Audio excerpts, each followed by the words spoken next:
How to accept invite in Microsoft Teams.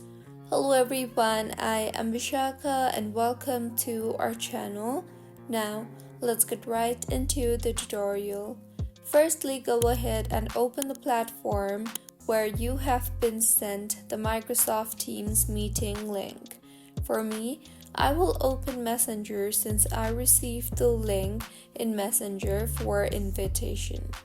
So, once you are on the page where you received the link, simply tap on the link and you will further be asked if you want to continue using Microsoft Teams on your browser or open the app.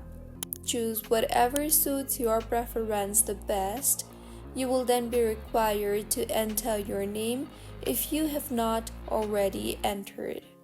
Also, choose if you want to share your audio or video, and finally tap on the Join Now option, and with this you will be able to join the meeting that you have been invited to.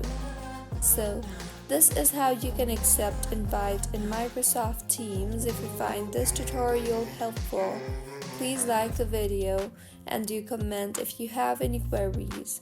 Also, do subscribe to our channel for more helpful tutorials like this. See you on the next one.